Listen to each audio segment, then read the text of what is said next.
Oh, we on. Good morning, everybody. The camera is doing the backwards thing today, so that's fun. This is my right hand. Anyway, good morning, everybody. We got a few things to go over today. We've got the Taylor Farms prison labor finally hit the big time. So we're going to talk about that. I think that's going to be our main thing for today. But we also have a few more outbreaks to talk about. Last I heard, I think there were 12 active outbreaks and investigations going on in the U.S. right now, and it's wild too because people are really paying attention to them this time. It's there's usually a lot of outbreaks going on at the same time. They're not very big and they don't make national news all at the same time. So it feels a little bit like outbreaks being in the news right now feels a little bit like you've seen the movie Men in Black, and when everybody else finally realizes aliens are here, and the Men in Black are like, yeah, kind of been like that. So we're going to talk about some stuff that's going on in the industry. Salmonella eggs, I think, is the big one. I haven't had a ton of time to deep dive into that one because I've been focusing on the infant formula botulism thing and also the cyclospora. Um, I'll say for the record, uh, chickens have one hole. They've got one hole for reproduction, urine and feces. They don't really separate urine and feces the way that mammals do. And so chickens have one hole, and sometimes that can lead to digestive stuff getting on the eggs because they all has to come out from the same place.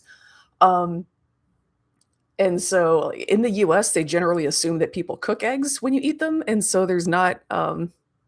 That's so the fact that they're doing a recall is good on them. But anyway, I haven't had a, as you can see, I haven't had a whole lot of time and energy to put into that one. But that's what's going on with eggs. They all come out of the same hole, so they are prone to this kind of problem. When people talk about, oh, there's a cuticle on the egg that you can either wash off or you can leave it there and it helps the egg stay fresh. The cuticle is a fancy word for a layer of snot that dries on the egg after it's laid. Because the chicken's body has to lubricate that thing, and it's snot coming out of the same channel that carries everything else, so out of the body. So good morning. I know it's so funny when people talk about like the cuticle on the egg preserves freshness, and I'm like, it's just a layer of dried snot. And it's lovely and everything. Biology is 90% snot. But yeah, it's just kind of funny the way people talk about it like it's this beautiful, wholesome, natural thing. It's snot. Anyway, so that's salmonella and eggs. I don't have a ton to say about it right now. Yeah, raw cookie dough. I think when you buy it, it's generally made with pasteurized eggs. If you make it yourself, then the egg choice is up to you. Let's see. What do we got here? The big one I'm looking at is botulism in infant formula. You don't want to have botulism in your baby formula. And so we've had 2 outbreaks of it in rapid succession. And so I was like, what's going on there? And I still have to do a deep dive into this because the regulatory situation, usually there's a lot of regulation on baby formula. It is very strict because baby formula is the one thing you really don't want to screw up. Your customers, are small, and that may be the only thing they're eating. And so if there's something wrong with the formula, it's going to mess their entire body up, right? They have no other thing they're eating sometimes. Botulism also, I think in this case, so there's a couple different ways to get botulism, right? So Clostridium botulinum is a bacteria that makes a toxin that paralyzes you. It's what we use in Botox. We get like dilute it way, way, way down, so it will paralyze muscles in your face. It was originally made for like treating muscle spasms, like yeah. Someone just asked. I saw that someone said Taylor Farm uses prison labor. Is that true? Yeah, we're going to talk about that. That's our main dish. We're on appetizers right now. Don't worry, we're going to get there. Anyway, so Clostridium botulinum is a bacteria that makes a paralyzing toxin.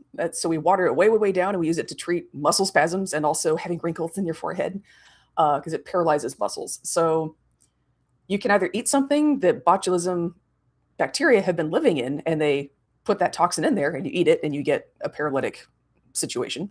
Or there's a way that babies can get it too, which is they eat the spores. And a spore is like a bacterial cell that just hardened way up. It's got armor on it now, so it's harder to kill. They do that to survive unfriendly conditions, like it's dry, it's hot, a bacteria cell isn't gonna have a good time in a dry, hot environment or something else like that. And so they kind of go into a spore state, they kind of harden up, they get themselves some armor, and then when conditions are better, then they sprout. They start. It's kind of like a bacteria seed, but that's a bad analogy because it's just it's a cell with armor on it. Anyway, so an adult, if we eat botulism spores, Clostridium botulinum spores, our immune system generally takes care of it. But babies aren't on that level yet. They're new here. Their bodies don't know what's going on, and so if a baby gets botulism spores in its body, then they will just start growing in its digestive tract and making that toxin there. So not only do you have to deal with the toxin, but you also have there's an infection you have to get rid of. So it's multi-layered, and you have a patient that's very small, and so a little bit of toxin can really mess them up. So you had two outbreaks in baby formula of botulism in close succession. And so I was like, that's weird because I don't think I've heard of botulism showing up in baby formula before. So not only is this a new one, but it's happened twice in a row. What is going on? I looked into it. By the way, the brand being recalled right now is Nara Organics. So it's a German organic baby formula brand, exactly the kind you think would be fine, right?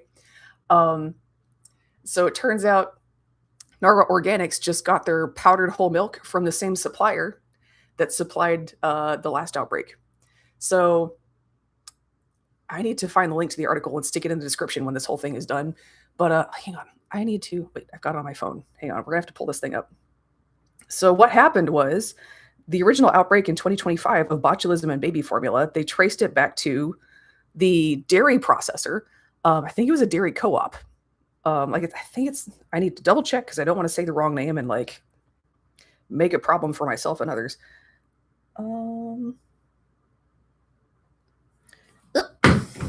It's on the floor. Hang on. Okay. What was it? Was who did this? I do not want to get the co-op wrong. Okay. Nara Organics whole milk organic formula. It was sold at Target in Target.com. So that was like the main place it was being sold. Where did they get the milk powder from? Okay, this is the wrong tab. Hold, please.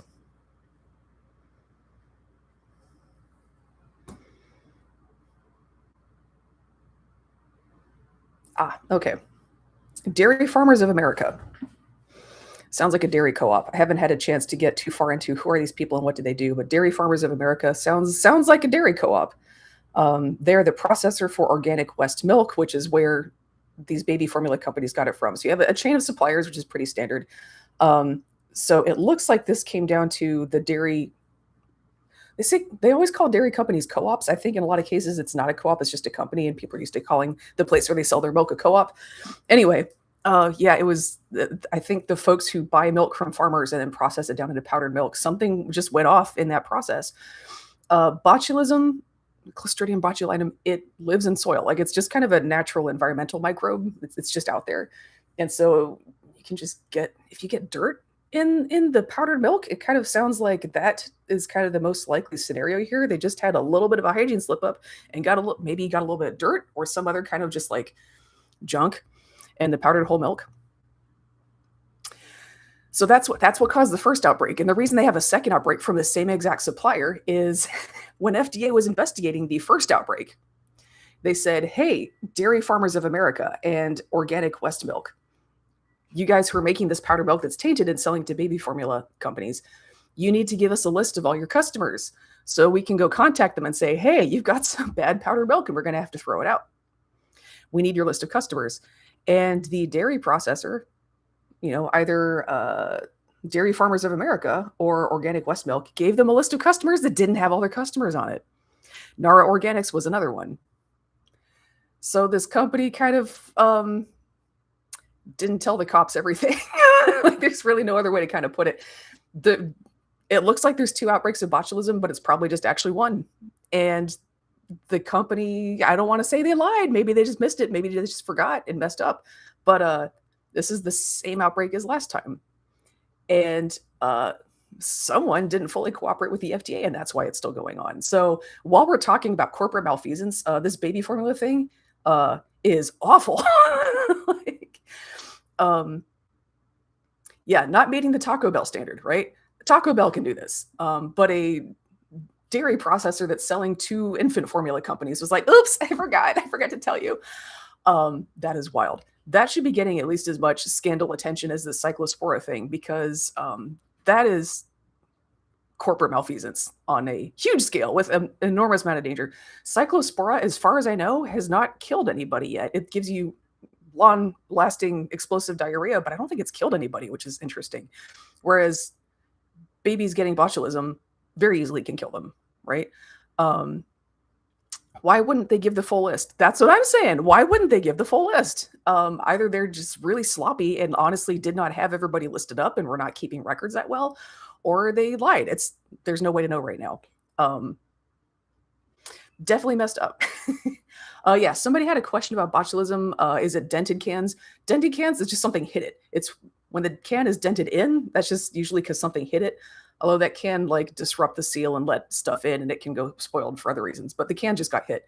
It's when the can is bloating out that you really want to be worried. Because that's gas being produced inside the can by microbes. That's the warning sign you really want to look out for is the can is not dented, but it's bloated. It's cooking something in there that you do not want. Um, okay, so that's the infant formula botulism thing. So we got to get back to Taylor Farms. So okay, so Taylor Farms, there's a I think it was Chad Loader put out an article going, "Hey, Taylor Farms is using prison labor," and this is something that I think has kind of been known in. Okay, I feel like I talk about prison labor and agriculture a lot. I probably don't actually. It's just one of those things where you feel like you do something all the time because you did it 4 times. There's a lot of prison labor in agriculture. So like Taylor Farms using prison labor is not shocking because almost like every company of that scale is doing it, especially in Arizona. Um, I don't know if Sheriff Joe Arpaio, like he used to be in the news a lot as like a right-wing influencer. Sheriff Joe Arpaio, I don't think he invented the prison labor system in Arizona, but he really refined it. So this has been going on for years. There are a lot of large companies in Arizona doing this. So like the fact that everybody's scandalized about this, I'm like, wow, nobody's been paying attention. There is so much prison labor going on. And I feel like I've been talking about it for years. And everybody's like, what? And I'm like, we were trying to tell you. So is this a good time to just talk about prison labor in general on farms? And I have some experiences with it. Just so, and this will kind of, I think, help illustrate what's going on with Taylor Farms. Prison labor is a remnant of the Civil War, and no living person invented it. It's a remnant of a lot of things. Okay, so I'm going to. We don't have a ton of publicly available info on what exactly the prison labor situation for Taylor Farms is like. What I can tell you is about prison labor in general and how it gets into the supply chain and how a lot of the things we buy are made with slave labor in prisons. It's not an exaggeration. The 13th Amendment to the Constitution literally says it's okay to do slavery as long as it's punishment for a crime. And the cool thing is you can make anything a crime if you're really motivated. And recall, we were talking about there was a big human trafficking bust in southern Georgia in 2021. The ring that made that, the human trafficking ring made $200 million. So there's a lot of money in forced labor. There's a lot of money in forced labor. So like, of course, prison systems are trying to get into it because then it's free money. It's so good. And then, it kind of fits into like people talk about, oh, it's a remnant of slavery. Yeah, of course it is. Do you think? And then it also comes down a lot to in the last 20, 30, 40 years, we've had a lot of folks saying, government shouldn't be spending money on things. Things that we do, we should run government like a business. Government departments should earn their own keep. That's a lot of where this comes from as well. It is both a remnant of ancient habits and it's also constantly being innovated. I think this is something people misunderstand about slavery. And I'm also just full warning or like full info or disclosure, or whatever. I am married to a historian whose main focus is slavery, right? And so when I talk about slavery and this is modern slavery, that's not just like, I'm just saying that to make it sound exciting. It's literally modern slavery. It's a business. And where to start? Okay. My first job in agriculture actually was I wasn't on the prison crew, but most of my coworkers turned out to be on the prison crew. This is a thing that kept happening to me. I would show up for a manual labor job, and then turns out most of the other manual laborers were convicts or kids there for juvie. So, uh, yeah, this is interesting. Listen, um, I know we in the U.S. like to bag on China because human rights, but they don't mess around with people who poison baby formula. I'll tell you that much, um, or tax cheats. So that's interesting. Anyway, so I show up to my first job. This is detasseling corn. I show up to my first job, and within a few days, I realize I'm one of the only kids who's there. This is mostly like a teenager, high schooler, middle schooler summer job. Within a few days, I find out I'm one of the only kids there who's getting paid. Most of my coworkers are there as part of a juvenile detention and like rehabilitation program. They're in juvie. So that was my first job and my first experience in agriculture. Like, you're on the crew, and most of the crew is inmates. You're getting paid, so that's special and nice. Um, and some stuff happened there that I have talked about in another video. That I don't think you can do that to your employees if they're on purpose of their own volition and can leave if they want to. Some first aid was necessary, and we'll leave it there. So it was my first experience in agriculture. My first job was, oh yeah, here's the prison crew. Fast forward a few years, I go to college, I go to grad school, I become a crop scientist. We're doing a postdoc. That's your first job out of after you graduate as a scientist, and it's a junior scientist position. I'm working at a blueberry lab at University of Florida, which overall was a good experience. Um, I was a bad scientist. I was a lot better at the field stuff, and so that's where I wound up spending a lot of my time. And you get out to the field. This is Florida in 2011, 2012 through 2015, right? So the Florida state legislature at the time was having a big, we can't have illegal immigrants here, so we have to build ourselves alternatives. And they had launched a big prison labor contracting program to replace illegal labor because illegal labor is a crime. State-sponsored human trafficking is fine, according to the state of Florida, right? Um, so that's what they had done. And so you get to the research farm, right? Because we have to have all our test plots for our blueberries. So I'm spending most of my time doing lab stuff. We're like cataloging all our varieties and, doing genetic testing. And then you get out to the field part, and we have to like pick a bunch of blueberries that day. We have to get yield math, right? And we have to test the quality of fruit. So we have to go pick it. So you get to the field, and the guys running the research farm, it's like a research farm. It's like hundreds of acres. It's a big place. So you have some people out there running it. You show up, you're like, hey, I'm picking fruit today. It's going to be crazy because there's just one of me and hundreds and thousands of plants. And the guys running the farm says, no, no, no. Here's your inmate crew for the day. My what? And so I'm like, it's another job where I show up to work, and turns out I'm one of the only free people working there. Once again, this is not really a part of the job they advertise. You just kind of show up and it happens. I also got loaned out to other farms, like on their migrant crew. Like part of the deal with this, we're creating new blueberry varieties.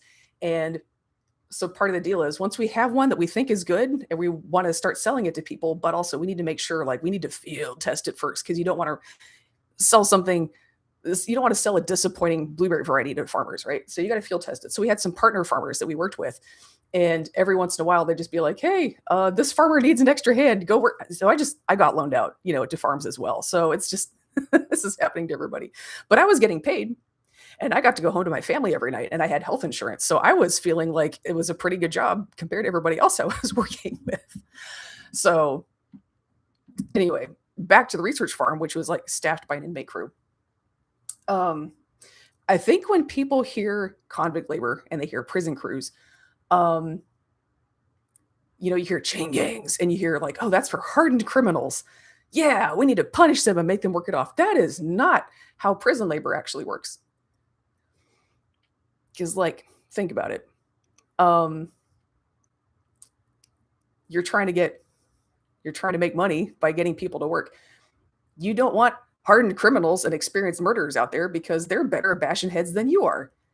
The number of wardens imagine trying to get you don't want a head bashing professional, because if you give them a shovel, they'll whack you with it and run off. The last thing prison systems that are doing prison labor want is hardened criminals with actual experience with physical violence. They want nice, scared, little compliant civilians. That's who they want on their prison crews. And I think that is really getting lost on a lot of people. Yeah, only the best behaved have access to the labor, and the best of those get 70. Yeah, like getting work release onto the farms was a privilege. It was for the nice prisoners. And so we would have prison crews of dozens of people. And never at any time did I feel like, oh my God, I'm scared. Like that never came up. So most of these people, if it was, I think we had a men's prison and a women's prison. Our crews just mostly happened to come from the men's prison.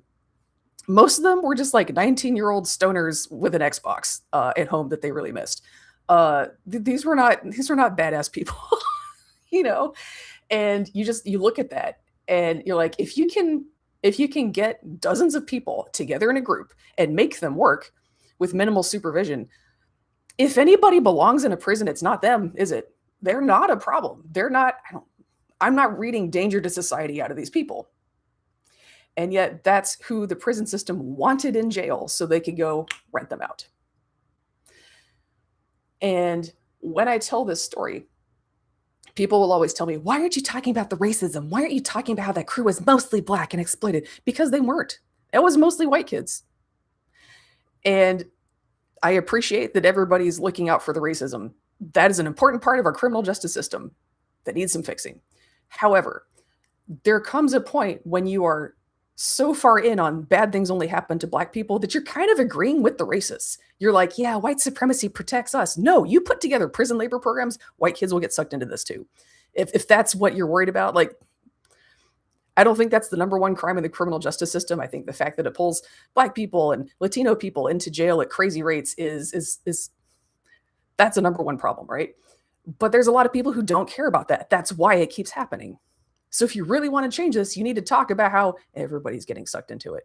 It was just a rural northern Florida county that was mostly white. And so they needed to, it was a county jail program. And so you have to draw from your local population, which, and there's not a lot of economic opportunity in that area. And so there's a lot of like petty drug dealing.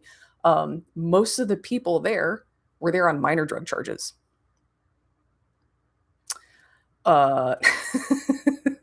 So my food comes from party kids. Not really party kids. They're just kind of like stoners, like gamers and stoners. They didn't seem like that social. Yeah. The crazy thing was too, the way this prison labor program was kind of sold to us as scientists was, oh, don't worry, it's a jobs program. Like they're getting trained to do a job. And I would say to them, okay, so show me a graduate who's got a farm job. You can't. Because all the farm jobs that are available are being taken up by prisoners. There's a new set every month. Why would you need to hire a free person to do a job that you can get prisoners to do? That was total illusion. That was nonsense. So, yeah. So these crews were so funny because like the biggest problem with them was not like, oh, they're violent, they're scary. Like that was absolutely not an issue. At no point did I think, oh, I don't know if I can take these guys in a one-on-one. That was not the problem, right? The biggest issue with working with these crews was they're slow, they're inexperienced. They're gamers and stoners. They don't know how to do field work. That's an actual skill. It's kind of like, you're trying to play professional football and you just get a bunch of stoners and gamers. How are they going to do on the team? It's a skill that's just not present yet. And that's fine. That doesn't make them bad people, but it's the job and they're new at the job, right?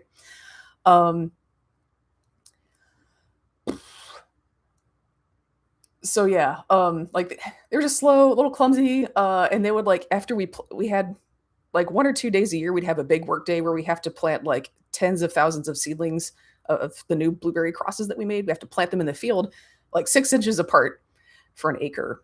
And so you have to get down on your hands and knees and plant stuff. And the prison crews would keep planting stuff and then stepping on it like immediately. That was the biggest problem with them. They didn't know where their feet were. They were clumsy kids who didn't know where their feet were. These are not hardened criminals who need to be locked up for the safety of society. That was crazy.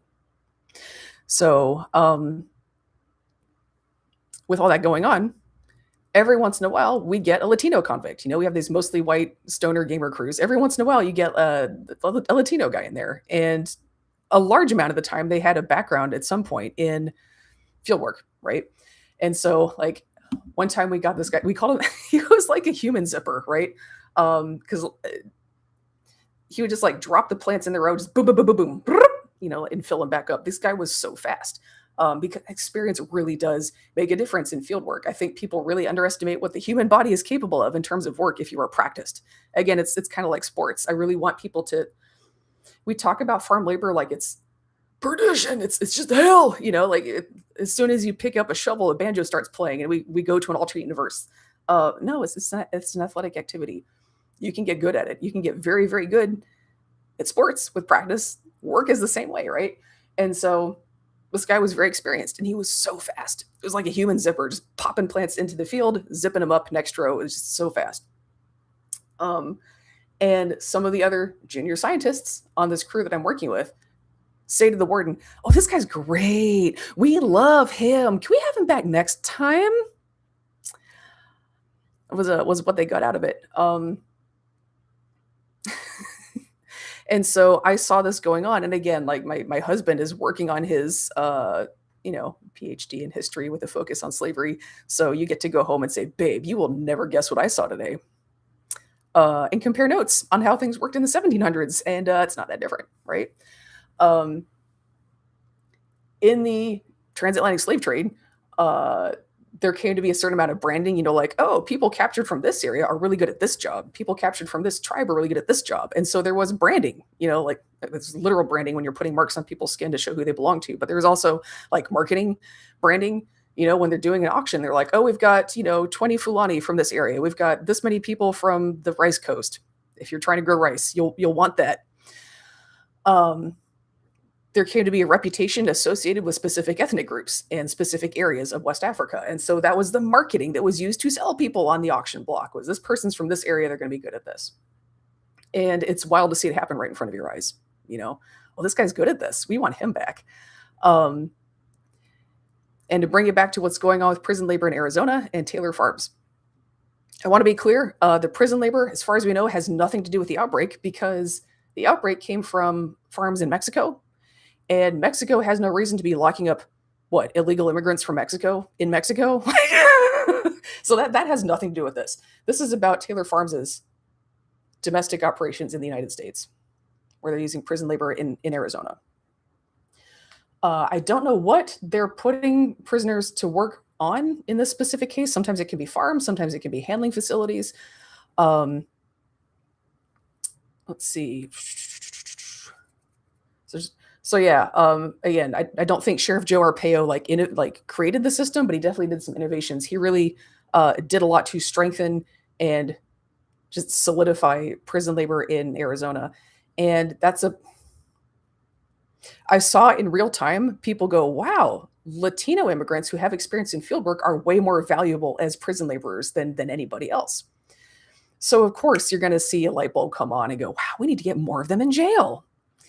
And I think that's exactly what we see happening in Arizona. Joe Arpaio really made sure that our prison system is specifically looking for illegals, and then we have to lock them up because they're illegal. And this is part of why. So illegal immigration is being treated as such a serious crime right now. So I think we've talked about as the ICE raids came about last year, we started talking about, oh yeah, being in the country without proper papers used to be like a misdemeanor. It's kind of like a speeding ticket level of crime and infraction. And now it's being treated like a serious felony. This is why. Because if it's a speeding ticket, you can't lock people up and force them to work. If it's a felony, then you can keep them in jail for however long you can keep them in for. So people kind of act like the ICE raids and all this stuff just came out of nowhere. Absolutely not. It was in the works for decades. And I feel like I was trying to tell people about it and it just went in a lot of cases. Because I would tell people, here's my personal experiences with prison labor. I keep winding up on crews that are mostly convicts. I think this is a growing business. I have seen the hunger in people's eyes as they realize if you can prison as many Latinos as possible, you can make shit tons of money. I have seen it come on in people's eyes. And I feel like it went over everybody's heads. So I'm a little frustrated right now. I'm going to be honest with you because people are suddenly having a revelation this is happening. It's been happening for decades. And I was trying to tell you guys. There's actually a time back in the old days on Twitter. I did um, I did a thread about this experience I had with prison labor, and I said, I think they want more Latinos in jail. We should probably be looking out for that. And someone who works on what prison abolition and just kind of like the prison industrial complex was like, no, you don't. They told me, no, girl, you don't understand. The money and the profit system in prisons is private prisons where they sell beds. It's contracting with private prisons, and I was like, I'm literally telling you my hands-on field experience. This is happening in real time. Get your nose out of the white papers and look at what's happening around you. And like, yeah, so the people who were like in prison reform were telling me I was dumb and I needed to shut up. So I'm a little upset. This is why this is coming as a surprise to you guys. We have people in agriculture who could have told you this was happening for decades. I was trying, I was doing my best to get the word out. And it's one thing to get ignored. It's another to have people who are like, I believe in prison reform and abolition, whichever one they land on, tell you you're wrong. And what you see apparently isn't happening. So there you go. So now we have a situation where, yeah, Taylor Farms and a lot of other farms are using prison labor, and everybody's like, oh, I had no idea. Really? Because I've been trying to tell you all for decades. Yeah. And a lot of people have been trying to tell everybody for decades, and it just kind of just went over everybody's heads. And I think this happens a lot of the time with news that is very bad news, right? And I think this happened also with cyclospora comes from human feces. Remember that? To this day in the news, a lot of the news outlets are not reporting, hey, cyclospora only comes from human poop. You can't get it from animals. That's another thing that is like kind of too horrible to contemplate, and nobody wants to talk about it. And so it doesn't really catch in the news. I think in a lot of ways it was social media creators who kind of got that out into the infosphere. And I think in a lot of ways forced prison labor is the same way. It is just it's a lot to think about, and a lot of people just don't want to. Somebody asked, is this labor in food processing facilities or in the fields? I don't know. We don't have. You think we don't have a lot of visibility into what's going on in the prison labor system. They don't do audits and publish them like that. So we don't know. I would have to guess there's probably a lot in the fields, just because there's a lot more work to be done in fields than there is in the facilities. So I would assume, of course, there's some in the fields. The question is, how much is there in the handling facilities? We don't know. We don't have that kind of transparency in the state-sponsored human trafficking industry for some reason.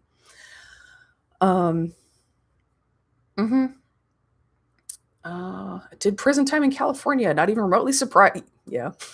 Yeah. I will say there was an incident that was kind of funny. So another thing that Florida does with prisoner crews is have them do roadside maintenance, like mowing, that kind of thing. And so at one point there was just a huge traffic jam on the highway. So a lady has to get out of her car to, like, I don't know, take the dog for a walk, go to the bathroom herself, something like that. And then she comes back to the car and realizes it's locked, and her baby's inside, and they're in Florida. So it's already been like a minute and a half. We have to get that baby like out now. We have to get that door open now. And so she's panicking, and she doesn't know how to jimmy open a car door, but she sees an inmate crew like right over there that's doing roadside maintenance. And so she runs over and she's like, guys, here's what happened. I locked my baby in the car. Does anybody know how to open a locked car? And the inmate crews are like, I do. And so the guys all run over. The warden comes with them, of course. The guys all run over and they're like, we got you, ma'am. And like jimmy the car open like in record time. And I just read that and I was like, that's my guys. Like that is very much the inmate crew experience. Not bad people. You don't put angry, aggressive, like a lot of people who are in jail have very good reasons to be upset about it, right? You do not put people with hands-on experience in physical violence on prison crews because they're just a management problem. The people who wind up on prison crews are, like, honestly, pretty cool. They're fine. Again, like insofar as anybody belongs in prison, it's not them. The situation is insane. And so I just think we have this pop culture about what prison labor means, and it's so wrong. And again, I feel like I've been trying to tell people this for years, but so I'm glad we're getting attention now. That's beautiful. And it's a very laugh so you don't cry kind of situation. Like you get to know these people and they're your colleagues, and they have a criminal record now that is going to keep them unemployed and difficult to employ for potentially the rest of their lives because of a minor drug charge. And you get to see them for a couple of weeks because their sentences aren't very long. You know, they might be there for a month. You get to know them, and then just the next week, the next month, there's a whole new passel of people who just got their lives wrecked over nothing. And they're being told this is a jobs program that will prepare you for something better when you get out, and it's not. That's a lie. That is just a whole lot of thing to see up close and in person. Um, so that's prison labor for you guys. That's kind of the main thing I wanted to talk about today. Uh, trying to think. Oh, something worth noting. Hang on, I have to pull this up. There is. Can I share a tab? I want to show you the main report on this thing. Let me try and share a tab. It's going to be not that one. Arizona exploiting prison labor for profit. No, I don't think it's that one actually. There it is. Okay. So here, this is ad loader report. Diarrhea company, the diarrhea lettuce company has been linked to forced labor. We have some info on the wages here. This is crazy. So Arizona Department of Correction is renting people for $4.75 an hour, which is a lot less than this. If you hire an H2A crew, they're kind of more in the $12 to $16 an hour range. So that's quite a discount.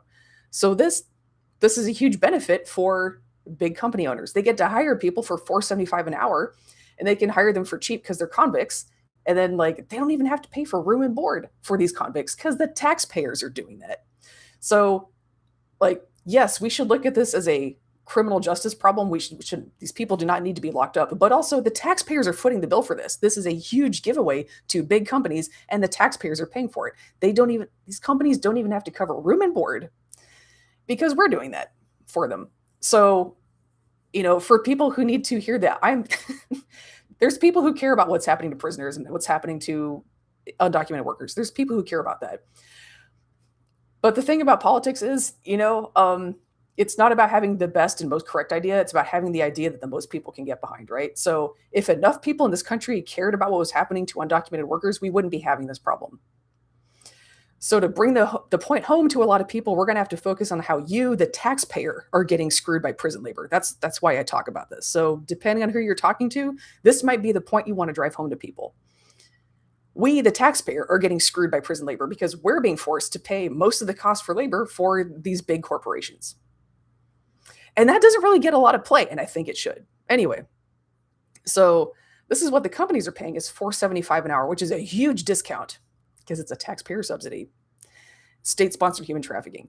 Here's what the inmates are actually getting paid. It's $1.50. That's the most they can possibly get paid, right? So you have $4.75 versus $1.50. That's how much the prison system gets to keep, right?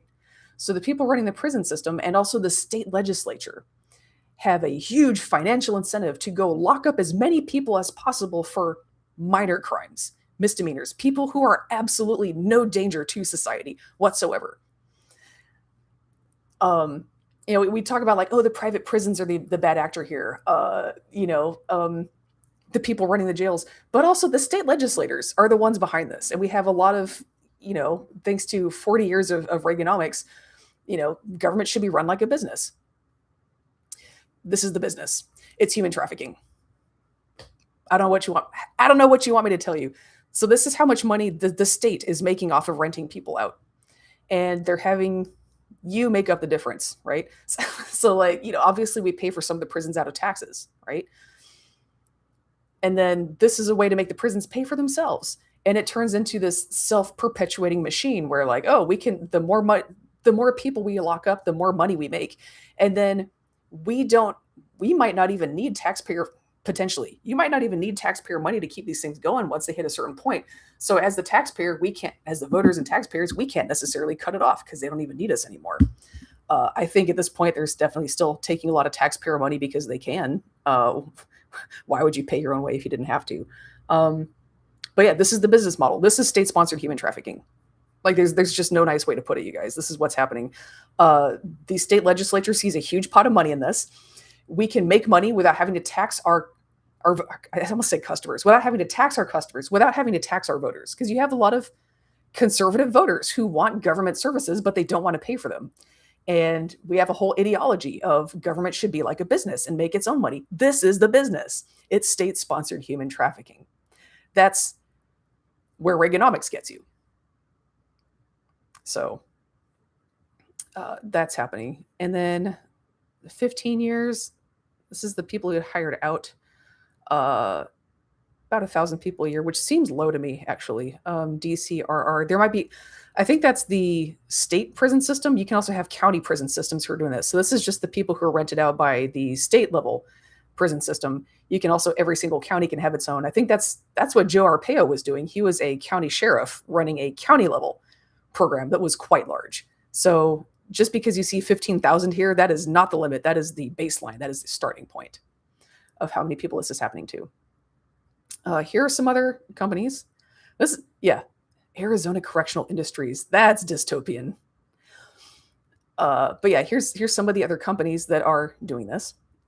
Taylor Farms is not alone. This is a big business. You don't get massive state-sponsored human trafficking without customers. And again, the last people you want are like violent criminals who are a danger to other people because they're a management problem. You want nice, innocent, scared gamers and stoners and hardworking, undocumented immigrants who are caught on, like, oh, you don't have your papers. Now we're going to have to force labor you. So it's fine for you to work in this country undocumented as long as you're doing it and as long as the state gets a cut. Again, state-sponsored human trafficking. So that's how that's going. And then there's another report I want to show you. So the report that this is coming from, where Chad Loader got a lot of his information when he wrote this, was, I'm going to see if I can pull that up. One moment.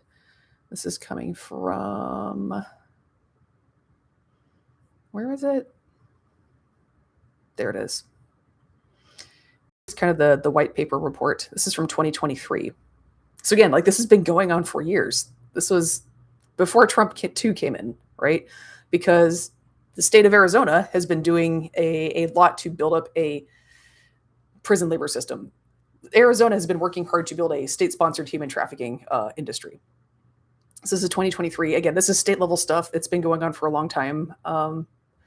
Because like a lot of purple states, the state legislature is gerrymandered very red. Again, this is where we're getting the $4.75 an hour. It's 1/3 the minimum wage. Maybe for H-2A workers or something. I did not know Arizona had that high a minimum wage. I don't think they do. Yeah, and this is people who are not being rented out. This is people who are just working jobs inside the prison system. That's another 10,000 people. That's in the state prison system. That's not even including the county jails. We do have, let's see, 7 states. 7 states have banned prison labor, and it's a really interesting list. There's nothing in common between these states. We've got Alabama, Colorado, Nevada, Oregon, Tennessee, Utah, and Vermont. It's a real rogues gallery here. But we have 7 states that have banned prison labor. And then we have states like Arizona that are like, what can we innovate here? This is where we're getting the list of companies. So yeah, a lot of that report is coming out of this report that's been around for 3 years. So we have some folks trying to pass a constitutional amendment to get rid of that 13th Amendment loophole, because the 13th Amendment says we're banning slavery except as a punishment for a crime. The problem is you can turn you can make a lot of fake crimes, like loitering, vagrancy. You're just existing in public but you're not doing a job. We're going to make that a crime and then put you in jail and make you work. We have a history of doing that. So it's okay to do slavery as long as it's a punishment for a crime loophole. It's not a good loophole. So we have some states working on closing it. We also have some states working on going, what kind of Mack truck can we drive through this loophole? So that's, again, this has been known for years, and it just has not been penetrating the public consciousness in any way. It took a diarrhea outbreak to get people's attention on this, which is really interesting. I kind of keep coming back to Upton Sinclair and The Jungle. So for those who don't know The Jungle, it's a book that was written around the turn of the century about recent immigrants to the US who worked in meatpacking facilities and other industrial stuff, and how horrifying the working conditions were. And someone fell, I think, into a vat of meat or lard or something, and maybe their body wound up being in the meat or lard. And when Upton Sinclair wrote this, he was trying to get people's attention on this is what they're doing to human beings. We are chewing them up and wrecking their bodies and their lives. That's what he was worried about. He was a socialist and he was trying to get people's attention about working conditions. And that is not the message people took away. The message people took away was, oh, there might be human in my lard? Ew. And so that's what the public got worried about. And so what the public actually did as a result of the jungle was not do any kind of labor reforms whatsoever. What they did was pass food safety laws. And I think we're seeing something interesting and similar here, which is we've had human trafficking in the food system for so long. We've had modern innovations on slavery for so long. Like this, again, I've been trying to tell people about this for years, and it just keeps bouncing off because I think people just hear this happens with farm labor a lot. Like people hear discussions of farm labor and it's just something they can't relate to at all. Like they just have no mental hook to hang it on. And so they just kind of hear banjos playing and they're like, oh, sure sounds crazy. And it just bounces off. But because diarrhea is a thing that can happen to us as customers, now it has our attention. And this has been the way in for people to understand that we have a prison labor situation in this country. Yeah, no wonder all these states are racing to make homelessness a crime. Literally, yes. Anything you can turn into a crime gets you more prison labor, and it's a good moneymaker for the state or for anybody. A lot of prison labor in Louisiana. I mean, yeah, like the food safety laws were good. We did need those, but they didn't solve the problem. And this is kind of something I'm working on and why I'm doing. Yeah, I've talked a lot about farm labor, and I also do food safety. And working in food safety, I kind of realized, oh, actually doing food safety is it's workers' rights stuff. Like you can't have good food safety if the workers are afraid because they're the ones who will notice that there's a problem. And if the way you deal with workers saying like, hey boss, there's some rats over here. As an employer, you can do one of two things. You can go, oh, thank you, employee. Good looking out. Let's go fix the rats. Or you can go, shut up. I don't want to hear it. As an employer, you have options, right? And so I don't think people always see the connection between working conditions and food safety and our safety as consumers, but they are one and the same. You can't really have one without the other. Which brings us back to Taylor Farms. I have been hearing a little bit from folks who are like, yeah, I used to work at Taylor Farms. Here's the thing that happened. I want to confirm on that before going like, here's the quote and everything.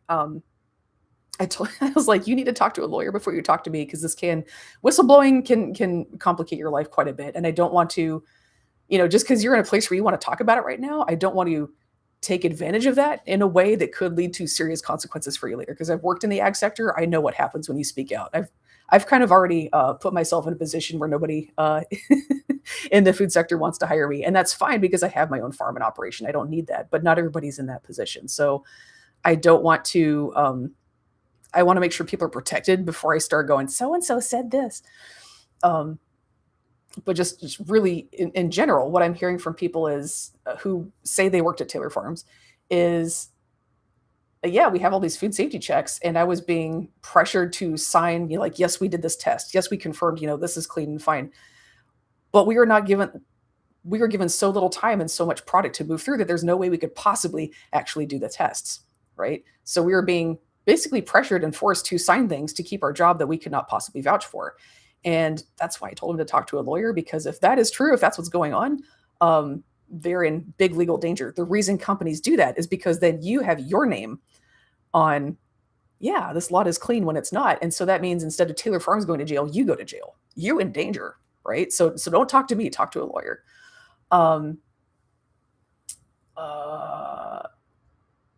So again, I want to confirm before like bringing in actual quotes and like this person said this happened at this facility.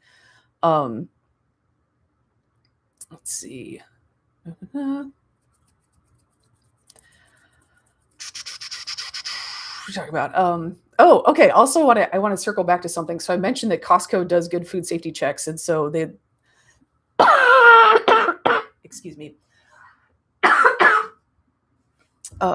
I don't talk this much in real life. Like I just hang out with plants most of the time. And so doing a long stint of talking can kind of like, it catches your throat by surprise a little bit.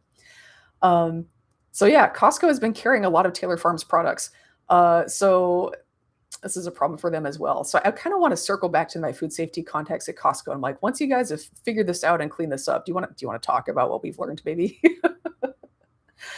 I will say, so Taylor Farms So Costco does a lot more food safety checks than almost, I think, any other grocer. That being said, Taylor Farms has really, what I'm seeing out of them right now is like really innovating in the field of food safety theater without actually doing the job, if what I'm hearing is correct. Um, and I think so Taylor Farms has set up like multiple food safety institutes, and they actually do good research. They have good scientists working there, and they're doing good research. Like these are real institutes. Taylor Farms really helped a lot with setting those things up. Center for Produce Safety, the Leafy Greens California Marketing Agreement, things like that. At the same time, they've also done a lot of, yeah, we're gonna set up these private institutes and voluntary marketing agreements for food safety that farms can sign on if they want to, while lobbying against actual laws, because that would have teeth and would actually force people to do it, as opposed to like, oh, we had an auditor come by one day and they said everything was good. So Taylor Farms has done big innovation in the field of food safety theater, I think is the best way to put it. They are breaking new ground in ways to look like you're doing a lot about food safety, perhaps, while actually doing less. Um, I'm curious why we're talking about veganism in here because these are diseases that come from eating plants. Like, I hear you, but the veganism isn't going to fix this.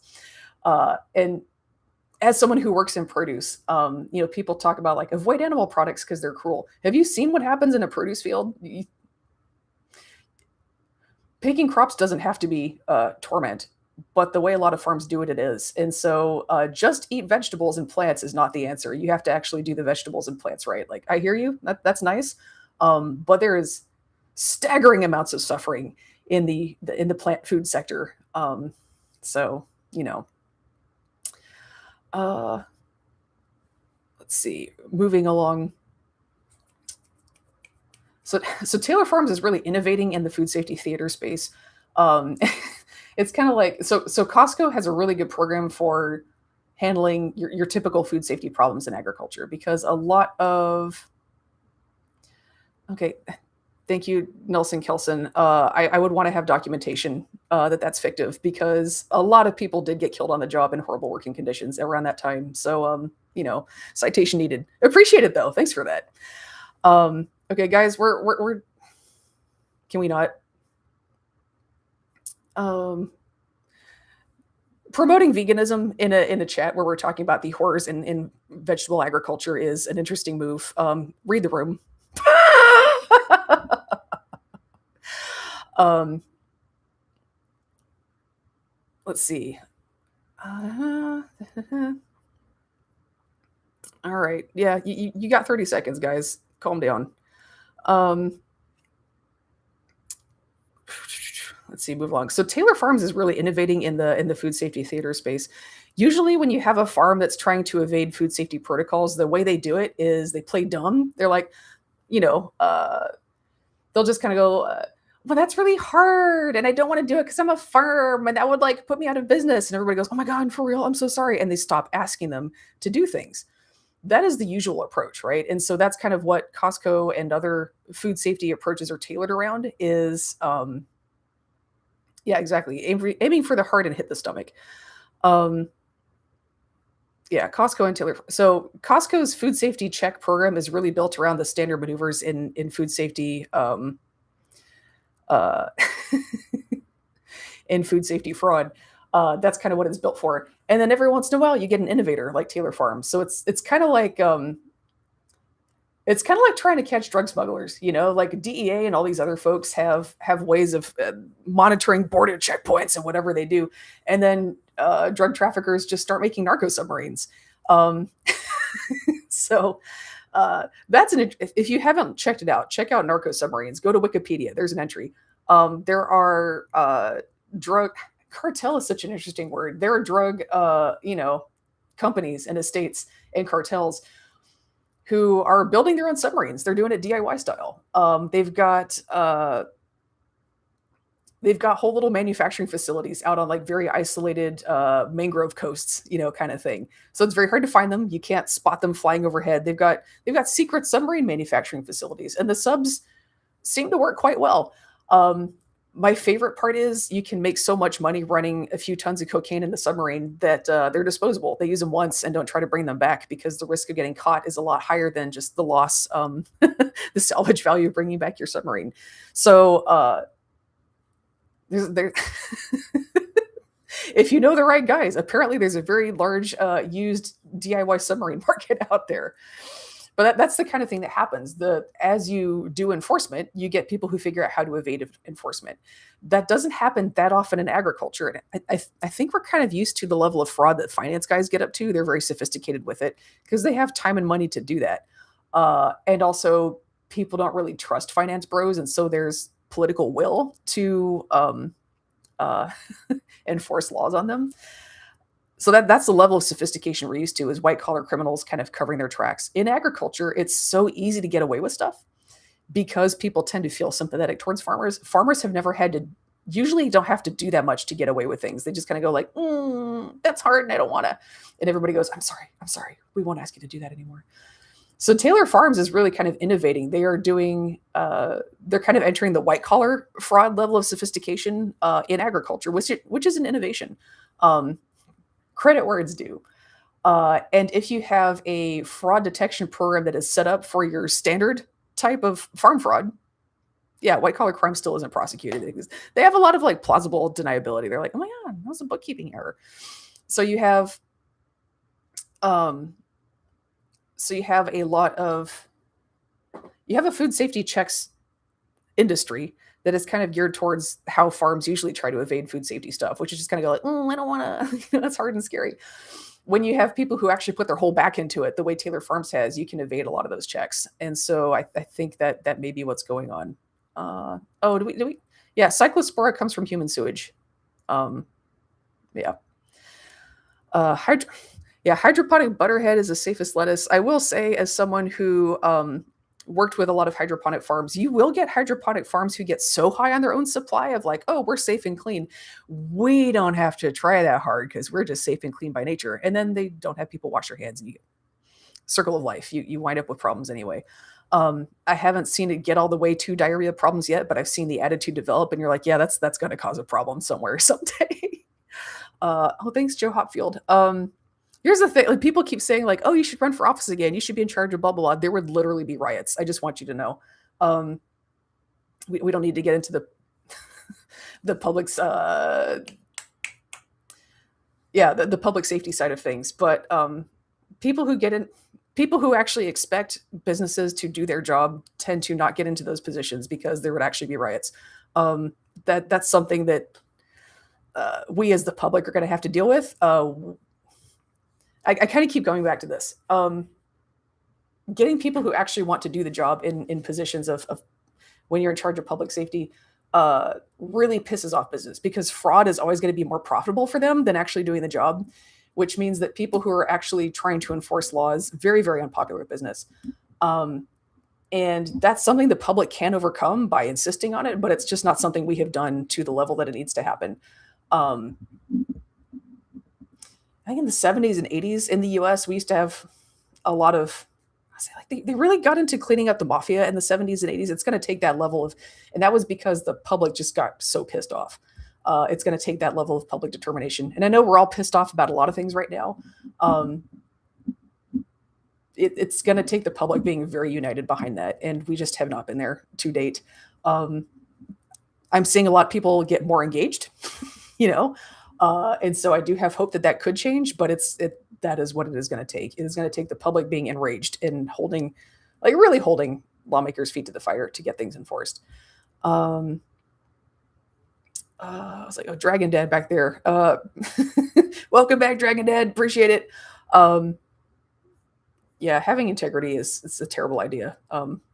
Financially and peer-wise, terrible decision.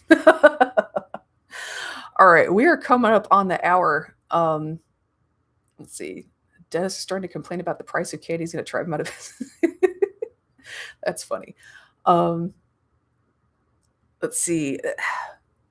What I'm really looking for, I want to hear more about like the farm in Mexico where this happened. Theoretically, we've traced this back to some kind of farm in Mexico, and What happened there? That's what I want to know. Like if we already know that it came from at least this region, Taylor Farms probably has only so many farms they source from. We haven't heard anything about it's been weeks, I think, since we identified that it came from one of those farms in Mexico. Which one? What happened? What's going on there? I don't think we've heard a whole lot about that yet. So that's what I'm looking for, and looking forward to. So, all right, guys. Drove through California Central Valley and saw tons of houses in the fields. Would have never thought to. Yep. See, this is what we do this for. We try and train people what to look for. Okay, one last thing before we go. This drives me nuts. You will get people who say like, "Oh, I only buy from farmers I trust," and I go out to their farm and I look around and I see that it's good. Do you? Do you know what to look for? I have had so many times when I was at a farm that was just absolutely filthy and rancid, and I will talk to people who were there, and they're like, "Yeah, it was great. I went, and the farmer was nice to you, and you had a nice entertainment and hospitality experience. That's what happened. You had no idea what to look for. That place is filthy." So this is when people say like, "Oh, I went to the farm and I just know it's good." We have to do a lot, like food safety inspectors have to do a lot of training so we know what to look for.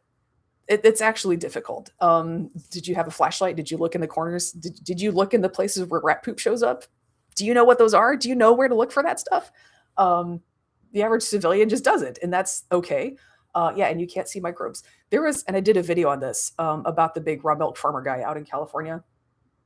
Uh, he had somebody an influencer come to his farm and go like, "Look at how great this farm is," um, and uh, they're showing the udder of the cow, and it's got poop crusted on it still. And they're like, "Look, we washed this udder; it's so clean." There's poop balls crusted onto the hairs on the udder, and there's little poop crusties like between the wrinkles of the skin on the udder, and it's right in front of this influencer's face, and he is actively recording it. You can see the poop on there, and the farmer's going, "Look, it's clean," and the influencer's like, "Yeah, it's clean.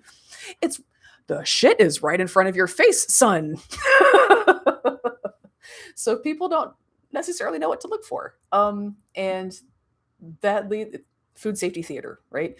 If you bring somebody onto your farm and you go, look, they feel like they're being let in on a secret. And, if they smell something terrible or see something a little dirty, they're like, well, it's just a farm. It is so easy to lie to people who don't know agriculture very well. And that happens a lot. So, let's see. I was like, appreciate it. Gatsby's dead. Yeah, we're just trying to. This is the thing. Where is this video? It's from way back in the day. It's before I had good thumbnails. So if you scroll back, if you arrange all my videos in chronological order and you keep scrolling until the thumbnails start to look dumb, it's in there. It's something about like raw milk and farm literacy. Try that. Raw milk farm literacy should bring it up. There's some crazy stuff going on with that guy's farm. We should talk about it sometime. Really interesting counterpoint to Ballerina Farm, because I think Ballerina Farm legitimately is new here and doesn't know what they're doing, and they don't know what they don't know. The guy in California knows exactly what he's doing wrong, and he's doing some interesting tactics to get away with stuff. So that's fun. So it's he's kind of like on Taylor Farm's level of food safety evasion. So we don't need to keep sharing the screen. What am I doing? Yeah, poop in the bucket. That's what I'm talking about. Amazing. All right. Well, that's happy Sunday, everybody. That's that. Have a good time. And thanks for coming in, everybody. And everybody do good out there. Yeah, I will say, we're having a lot of outbreaks right now. And yet the vast majority of the food out there is still fine. So all right. Happy Sunday, everybody. Enjoy. Bye.